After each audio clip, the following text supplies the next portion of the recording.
प्रधान पद की प्रत्याशी जानकी देवी के पति रामशरण ने काउंटिंग में गड़बड़ी कर हराने का लगाया आरोप। हरदोई जनपद की ब्लॉक भरखनी की ग्राम पंचायत जमालपुर का मामला, जहां एक प्रत्याशी ने दूसरे प्रत्याशी पर अधिकारियों से मिलीभगत से हराने का लगाया आरोप। प्रधान पद की प्रत्याशी जानकी देवी के पति रामशरण का कहना है कि हमारी ग्राम पंचायत के वोटों की गिनती सुबह 8 बजे तक पूरी हो गई थी और जिन अधिकारियों की वोटिंग गिनती में ड्यूटी थी, उन्होंने अनाउंस कर कहा कि आप 6 वोटों से विजय हो गए हो। विपक्षी पार्टी ब्रिजेश कुमार, जो कि सफाई कर्मचारी है, उसने दोबारा गिनती कराई तो उसमें वोट बराबर आए। इस बात से राम जानकी सहमत नहीं है। उनका कहना है कि चुनाव को दोबारा कराया जाए या गिनती वोटों की फिर से कराई जाए, इस बात पर हम सहमत नहीं हैं। विपक्षी पार्टी पैसे वाली है, जो कि हम लोग बहुत ही गरीब हैं, इसीलिए हमको इन लोगों ने धक्का मुक्की से बाहर कर दिया और जबरदस्ती सर्टिफिकेट हासिल किया। राम जानकी के पति रामशरण ने एक और आरोप लगाया कि हमारे यहाँ पर 2 बूथ है, दोनों बूथों पर 1047 वोट पड़े थे, लेकिन जब 2 तारीख को वोटों की गिनती शुरू हुई और मतपेटी खोली गई तब 1056 वोट की गिनती की गई। आखिर 1047 से 1056 वोट कैसे हो गए? राम जानकी के पति का कहना है कि दोबारा वोटों की गिनती की जाए। हरदोई से मोहित सिंह की रिपोर्ट। आपका? मेरा नाम श्याम मोहन है। अच्छा, कौन सा गांव? ग्राम पंचायत जमालपुर है। मैंने अपनी मम्मी का पर्चा जी प्रधानी के चुनाव में भरा था, जिसकी काउंटिंग मैं कल सुबह 8 बजे आ गया था यहाँ पे, जबकि मुझे मालूम हुआ कि हमारी कहाँ आ गए थे आप? सबाजपुर अच्छा, काउंटिंग स्थल पे आ गया था जी।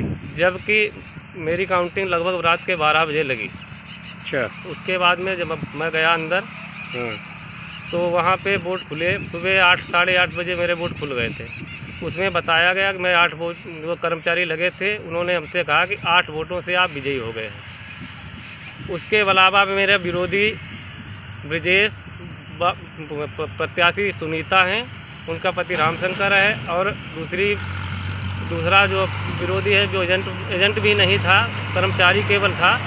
कर्मचारी की ड्यूटी भी लगवाई थी, जिसने गांव पर भी एजेंटी की थी स्कूल में। उसके अलावा भी अपनी जुगाड़ करके उसने इसमें स्कूल में ड्यूटी लगवा ली और पूरी रात वही टेबल पर, सुबह ड्यूटी लगी थी 8 बजे उसकी, जबकि सुबह शाम 8 बजे को उसकी ड्यूटी ख़त्म होनी थी, जबकि वो पूरी रात उसी टेबल पर उन्हीं कर्मचारियों से, दिन में तो मैं जानकारी मुझे नहीं है कि साहब क्या किया क्या नहीं किया। रात में हम गए साहब तो मैंने देखा वहाँ पे वो भी मौजूद था, बार बार अंदर बाहर जा रहा था साहब। और उसके अलावा में उसने जो भी किया है, पहले हमारे वोट फाइनल हुआ कि आप 8 वोटों से जीत गए। उसके बाद में वहाँ के कर्मचारी रिकाउंटिंग इन्हीं लोगों ने कराई, लगभग 8:30 बजे के बाद में इन्होंने रिकाउंटिंग कराई साहब। उसके बाद में इन्होंने जो कर्मचारी थी उन्होंने बताया कि आप बराबर में हैं। मैं इस बात से सहमत नहीं हूँ।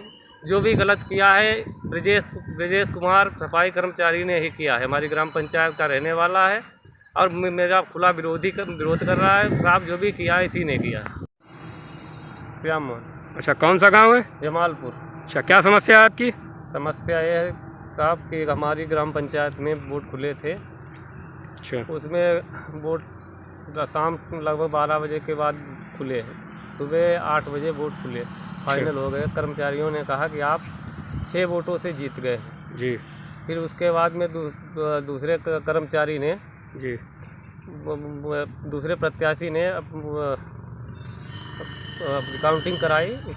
रिकाउंटिंग कराने के बाद में उसमें बताया कि कर्मचारियों ने बाद में कहा कि तुम दोनों लोग बराबर हो गए। मैं इस बात पे सहमत नहीं हूँ, क्योंकि मैं 6 वोटों से जीत गया था। उसके बाद में हमारी ग्राम पंचायत में केवल 1047 वोट पड़े थे, जबकि उसमें 1056 वोट गिनती दी है हमें। और दूसरी चीज़ ये है, जिला पंचायत में भी 1047 ही निकले और ब्लॉक बीडीसी के भी 1047 ही निकले। अच्छा, ये गड़बड़ किसने कराया? ये गड़बड़ हमारे गांव के सफाई कर्मचारी है, जो कि गांव पर भी एजेंट बना था स्कूल में।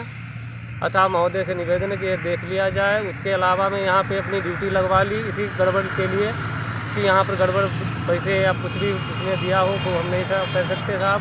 और कर्मचारी से रात भर मिलता रहा, उसी टेबल पर रात भर रहा, जबकि उसकी ड्यूटी सुबह लगी थी, 8 बजे ख़त्म होनी थी। वो रात भर विरोधी प्रत्याशी के पति के साथ रात भर इधर उधर ही टहलता रहा। अतः श्रीमान जी से महोदय निवेदन है महोदय कि मेरी समस्या को सुनकर आप मुझे विजयी बनाने की कृपा करें।